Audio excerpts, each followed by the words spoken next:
Coucou, c'est Pat. Je vous retrouve pour la semaine du 25 au 31 décembre. Ça y est, c'est la fin de l'année et c'est Noël. Trop bien. J'espère que vous allez bien. Je vous souhaite de belles fêtes. Ah, il y a déjà des choses qui sautent. J'en ai plusieurs. Se sentir libéré, la santé au niveau du corps, du cœur et la santé psychologique. Et voir les connaissances et les compétences que vous avez. Donc, voilà, vous verrez si ça vous parle. Allez, c'est parti pour le tirage de la semaine.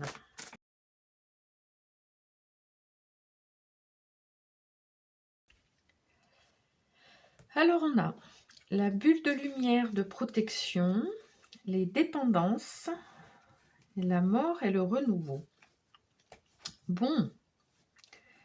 Alors, ce qu'on peut nous dire peut-être là, c'est de voir un petit peu comment on peut se sentir en sécurité. Pour ceux qui connaissent, on peut faire un petit exercice de visualisation pour avoir une bulle de lumière de protection autour de nous. Donc, pourquoi une bulle de lumière? En fait, c'est intéressant parce que cette bulle, elle va être transparente. Donc, elle va nous permettre d'être quand même en relation avec l'extérieur, en interaction avec l'extérieur, mais elle fait une petite membrane de protection autour de nous pour se protéger des personnes négatives, malveillantes, des énergies négatives.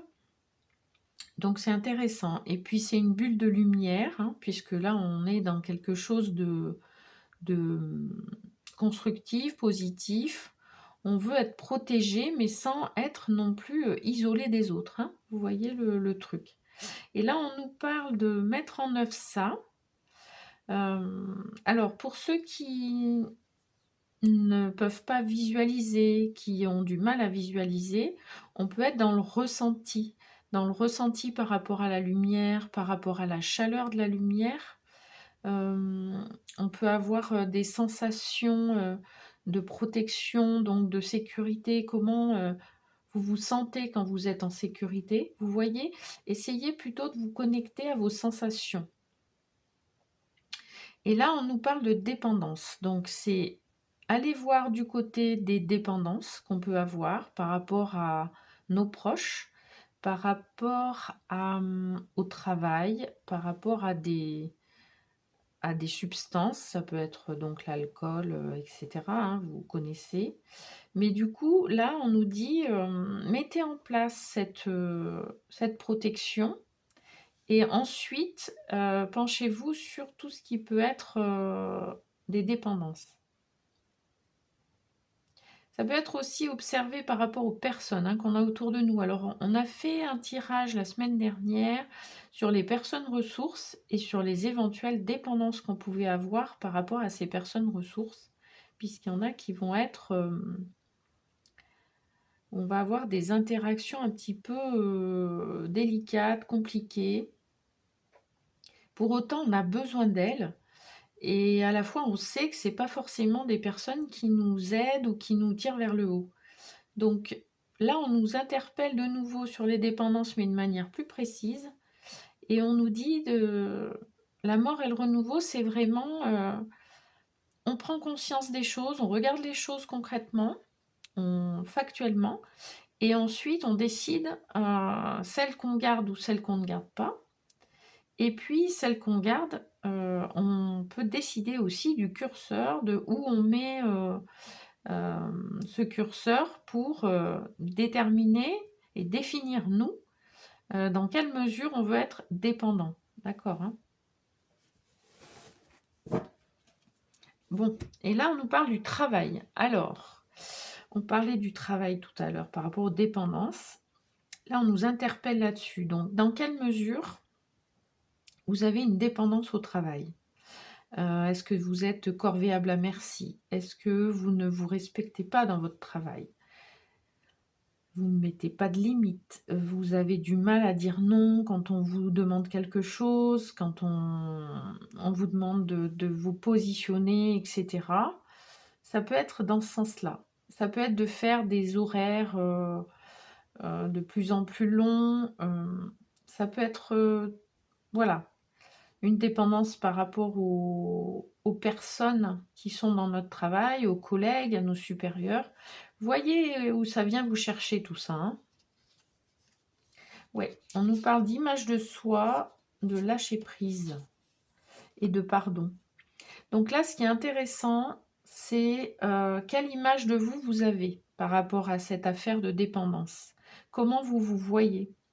Est-ce que vous vous autoflagellez, vous vous jugez super sévèrement, vous êtes dans l'autocritique, etc. Et du coup, votre image de soi, elle est vraiment affaiblie, ouais, elle est vraiment mise à mal, quoi. Et là, on vous dit, c'est OK, on en est où on en est aujourd'hui. Arrêtez de vous condamner, de vous faire du mal à vous-même. Vous avez fait ce que vous avez pu, comme vous avez pu jusqu'à maintenant.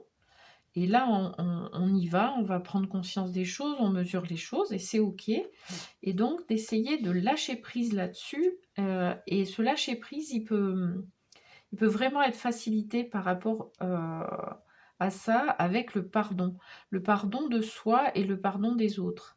Alors, le pardon, on en a parlé à quelques reprises, mais je fais un petit rappel pour les nouveaux sur la chaîne. Là, on ne parle pas de pardonner dans le sens où absoudre les péchés pour ceux qui auront la référence. C'est plutôt se pardonner et pardonner aux autres dans le sens où on accepte les choses telles qu'elles sont, comme elles sont, puisque on ne peut pas tout contrôler, on ne définit pas ce que font les autres, comment réagissent les autres, on fait nous ce qu'on peut, comme on peut, et donc à des moments on a géré la situation aussi bien que possible, vous voyez. Et là on nous dit c'est ok, c'est comme ça, on ne peut pas changer le passé. Par contre, ce qu'on peut faire, c'est accepter ce qui est passé et ce qu'on ne peut plus changer et agir sur ce que on peut contrôler aujourd'hui, ce qui est de notre ressort. Euh, voilà, sur les éléments sur lesquels on peut avoir des actions et des effets. On va aller dans le tarot Rider-Waite pour avoir quelques conseils, puisque là, on est quand même sur quelque chose d'un peu délicat, qui peut nous brasser, hein. On ne va pas se cacher que quand on se penche sur les dépendances, c'est jamais très agréable de voir qu'on est dépendant par rapport à qui, par rapport à quoi. C'est pas très facile hein, pour nous, hein, d'accord? Ça vole. Alors, on a celle-là. On a le valet de denier. Donc, le valet de denier, il est OK pour expérimenter, pour explorer, pour mesurer. Il est en train d'apprendre. On a souvent cette notion hein, d'apprentissage. Hein.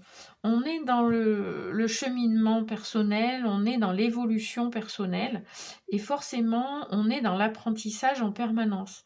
Puisque si on veut avancer, si on veut évoluer, eh bien, on passe par des phases d'apprentissage et donc des phases instables.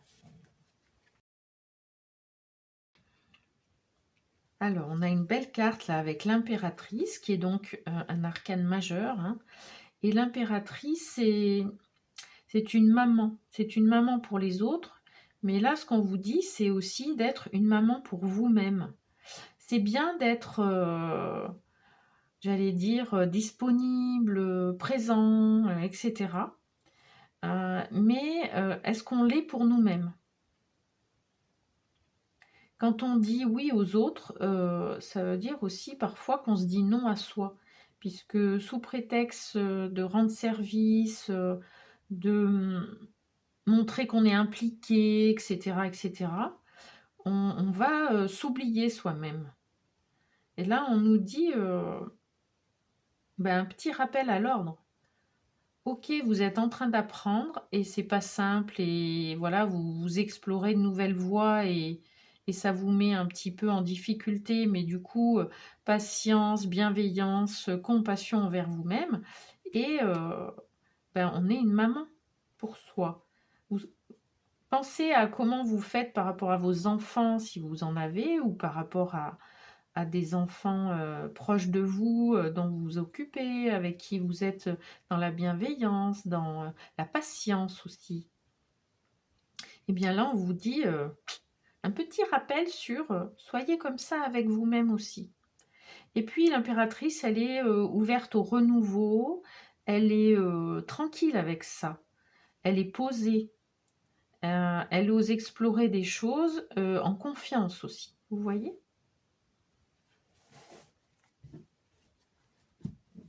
Ah, il y a un envers.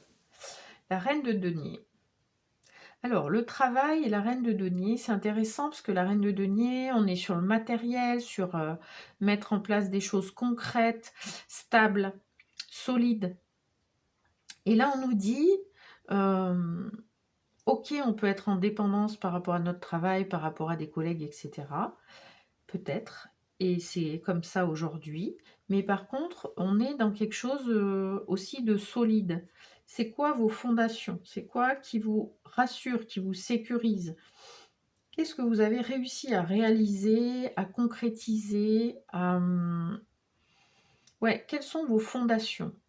Et vous appuyez dessus pour savoir que vous êtes capable, en fait, d'avancer là-dessus et que vous avez des bonnes bases solides. Vous voyez? Ouais. Là, on a de nouveau un arcane majeur avec la tempérance. Bon, bah, la tempérance, elle nous dit tout de suite de quoi on parle. Oui, on fait tout ça et on le fait avec patience, avec tempérance. On cherche notre équilibre, on y va à tâtons et on avance doucement mais sûrement, hein. Mm. Et on nous interpelle sur, avec le 8 d'épée, là, c'est... oui, on va ouvrir les yeux et on est en train de le faire et c'est un travail de faire ça. Mais c'est quelque chose qui est nécessaire puisque là, on sent qu'on est enfermé, qu'on voit plus d'issue, qu'on peut être vraiment en difficulté et on a besoin quelque part aussi de peut-être sortir du déni, hein, puisque le 8 d'épée, il se sent prisonnier, il est attaché alors qu'en fait, il a le passage, hein. Donc c'est aussi peut-être cet aspect-là de se dire: «Est-ce que, je ferme les yeux, je veux pas voir, mes dépendances et je reste dans ce système-là alors qu'en fait, je me sens coincée, je suis pas bien, quoi». Mmh. Ouais, ça peut amener de la tristesse tout ça, c'est-à-dire on peut être triste par rapport à 2 choses. On peut être triste parce qu'on se rend compte qu'on est dans la dépendance et ça peut nous mettre un petit peu en difficulté et puis on peut être triste parce qu'on est tellement dans cette dépendance, dans ce flow, dans tout ça, qu'on n'est pas très bien en fait et qu'on s'en rend pas forcément compte. Donc là, il y a 2 aspects. Alors, on va aller voir un petit message dans les cartes lumière pour transformer nos parts d'ombre, puisque quand on est dans la dépendance, on le voit vraiment comme quelque chose de négatif, voilà. Et déjà, d'une part, ça a pu développer des choses chez nous, puisque on a pu ben, justement s'investir dans son travail, être impliqué, développer des compétences et des connaissances, puisque si on s'investit, on va travailler plus, on va essayer des choses, on va s'impliquer dans des choses et forcément on va acquérir des connaissances. Donc c'est comment on peut aussi tirer du positif de tout ça, puisque dans toute chose, on a des apprentissages, on a des compétences qu'on a acquises et on n'est pas que en train de se dire, de s'auto-flageller pour dire qu'on était dans des dépendances. Qu'est-ce que ça a pu nous apporter? C'est quand même ça qui est intéressant quand même, hein. Alors, on a les ressources et on a la retraite. Ne vous laissez pas distraire par l'agitation extérieure, revenez à vous. Donc ça, c'est intéressant, puisqu'on nous dit qu'on peut se permettre de s'isoler un petit peu, de prendre du temps pour soi, de se mettre un peu à l'abri. On parlait de bulle de protection tout à l'heure, hein, avec la bulle de lumière, là. Et là, on nous dit un petit peu la même chose, dans le sens où n'hésitez pas à vous mettre en sécurité. N'hésitez pas à vous mettre un petit peu en retrait pour vous recentrer sur vous, pour prendre du temps pour vous, pour explorer tout ça et être plus aligné, plus en accord avec vous, avec ce que vous voulez faire, comment vous voulez le faire, avec les interactions que vous avez, ce que vous voulez changer, ce que vous voulez garder, ce qui vous convient ou pas. Vous voyez? Prendre le temps d'une retraite, entre guillemets, pour pouvoir définir ce qui vous convient, tout simplement, hein. Alors, je vais le mettre ici, et puis on va aller chercher un message dans l'oracle de la guérison, puisque là, on est dans la dépendance, on est dans passer à autre chose, choisir ce qu'on garde et ce qu'on garde pas, et on a besoin de... Puisque souvent, derrière les dépendances, on a des blessures, on a parfois des chocs émotionnels, on a des traumatismes parfois. Et on a besoin donc d'une petite aide ou d'une grande aide en fonction de ce qu'on vit et comment on le vit pour guérir. Alors, celle-là est sortie. Alors, on nous parle de croissance. Elle est magnifique cette carte. Ouais. On monte vers le soleil. On prend notre place. On ose être dans la lumière quelque part, vous voyez? C'est un peu ça que je ressens là. Et le fait de regarder tout ça, évidemment que ça nous permet d'être dans la croissance, dans notre croissance individuelle, dans notre croissance spirituelle aussi. Donc là, c'est ok, c'est pas facile, on va faire du tri, on va faire des choix. On va, du coup, si on fait des choix, renoncer à certaines choses, mais c'est pour le mieux, c'est pour le bien, c'est pour le meilleur, pour nous et puis pour nos proches, hein, souvent, parce que... Et les personnes dont on est dépendante. Puisque cette dépendance, elle est négative pour nous, néfaste, voire des fois, hein, mais elle n'est pas forcément positive pour les gens en face de nous, hein.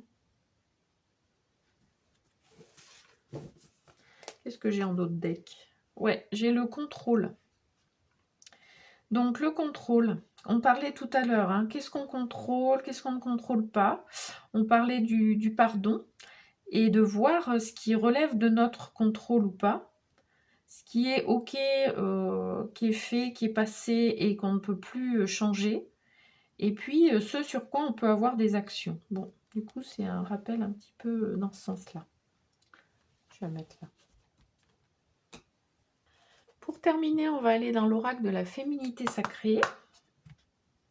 Un message spécial dédicace aux femmes.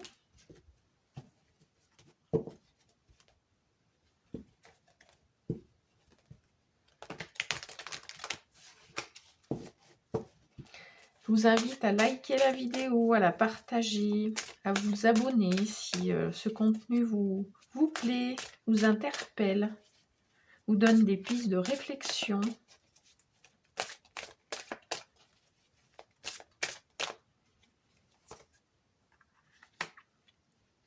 Alors, on a un éternel recommencement.